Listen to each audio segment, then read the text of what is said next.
Dear Oprah, would you be willing to do that? Become vice president? There are more people than Miss Donna who see a future for you in politics. I heard there was even a campaign to convince you to run for president. I want to know more about that. And so we're off to Kansas City, Missouri, the national headquarters of the Oprah for President campaign. Okay, let's head for the letters.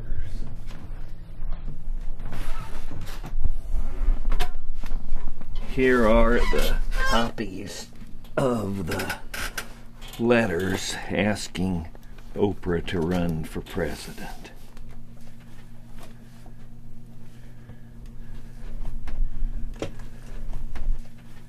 Anyone who wanted to send them was told by the media that if they mailed the letter to me at the car wash, I would send them an Oprah for President t-shirt. It really did amaze me that there could be that many people that fond of her and that willing to say things that are just... I mean, all you really had to say was, please run for president, and what you'll see is some of these people went on at almost unimaginable lengths. I think some people believe that political experience, such as Bush had, has a certain corrupting influence, and people are sick and tired of that. They'll take an honest, straightforward talk show host compared to what we've had now for 7 years.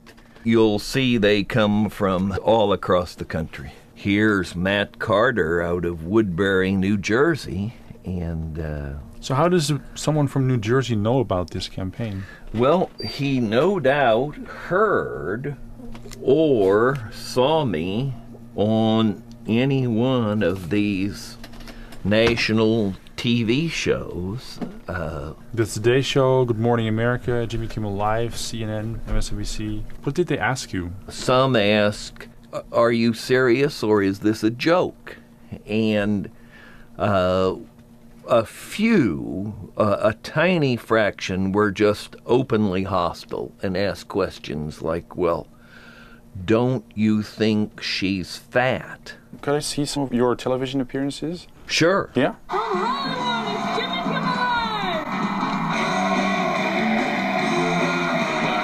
Patrick Crow. He wants Oprah Winfrey to run for president. Tonight he's here in Los Angeles trying to get people to sign up, and he's not kidding around. Let's go out. He's outside right now. Patrick. Yes, sir. How are you, Patrick? Fine and dandy, right here, ready to go. How did Oprah respond to your campaign?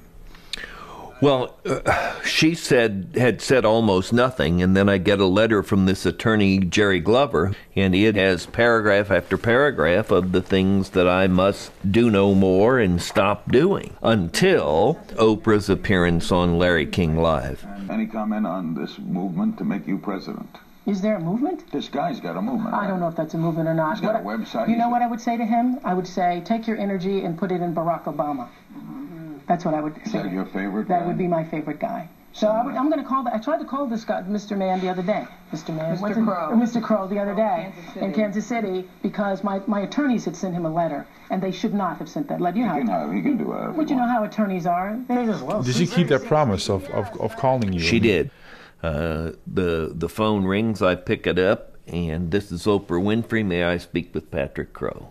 And she let me know she didn't want to run for public office. She then went on to speak about Barack Obama, and within 48 hours by express mail, I had a copy of his new book, and she wrote me a note inside. Mr. Crow, I more than appreciate your tenacity in pursuing that I run for president. This I know for sure. I will never run for public office. Obama will make a great president and bring hope to millions. Let me know what you think. And her number, with gratitude, Oprah Winfrey. Do you feel in any way that you contributed to her now endorsing a presidential candidate? I think when she later had Obama on her show, he raised that very question to her.